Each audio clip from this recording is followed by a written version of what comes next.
Well, the new movie season kicks off with one of my most anticipated movies of the year, M. Night Shyamalan's Glass. And this is the third installment in this particular series. So, does Glass shatter expectations or crack under the weight of making a compelling sequel? Let's find out. I'm Ben Davies. This is Pure Hollywood.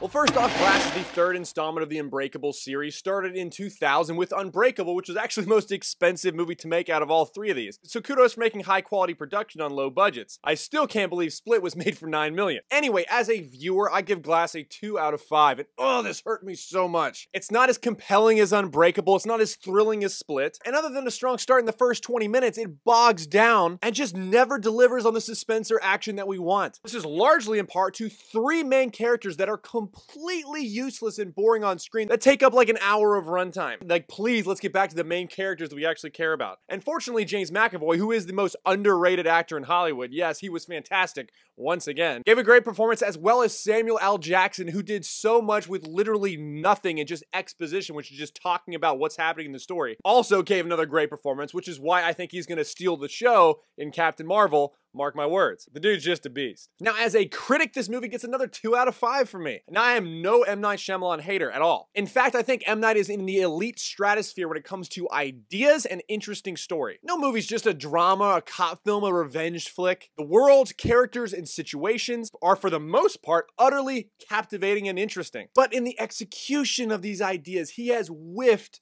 many times, unfortunately. The happening lady in the water, Glass. But like, please just work with a co-writer once or let someone else direct. The world's characters and ideas are so cool. Anyway, here's a main reason why I think Glass failed and these other ones did better. What was the theme of Glass? Unbreakable's theme is that we fear our own potential. We become content in mediocrity and become complacent in our purpose and our abilities. And this mindset limits you in every single way, embodied in Dunn's character. Fortunately, he breaks out of that and unlocks his true potential, fighting for good. Split was an exploration into personal pain and abuse, on how it can create a unique perspective on the world that may also become your greatest strength. And we can all relate to these themes because these characters experience them, and we can all relate to those. And fortunately, it's all wrapped up into an interesting movie. But Glass has no central character to follow, and almost none of them have any revelations or changes throughout it. They're just stagnant characters, leading into the ending message and theme of the movie, which is completely impersonal, that we may all be heroes. Then who cares? What did we experience? Who actually became a hero there? Not to mention the actual real villain shows up 5 minutes before the movie is over. M. Night, let me fix this for you. Okay, halfway through, Glass breaks them out and they must put aside their differences to take on the real bad guys. You know, just like X-Men 2 and then have a nice twist at the end. Boom, fixed, awesome movie. My faith and values is a 3 out of 5. The only real moral arbiter this movie is actually Dunn, Bruce Willis's character, who embraces his gifts and calling, specifically the calling that these gifts come with, allowing him to not only strengthen his relationship with his son, but help many others around him. Other than that, the mass murderer and cannibal Split kind of finds peace because a girl touched his arm or something, and that's about it. Really? Yeah. Anyway, don't be an M. Night Shyamalan hater and go watch Unbreakable and Split. They are actually great, and then if you really like those, then you can watch Glass. I'm Ben Davies. This is Pure Hollywood.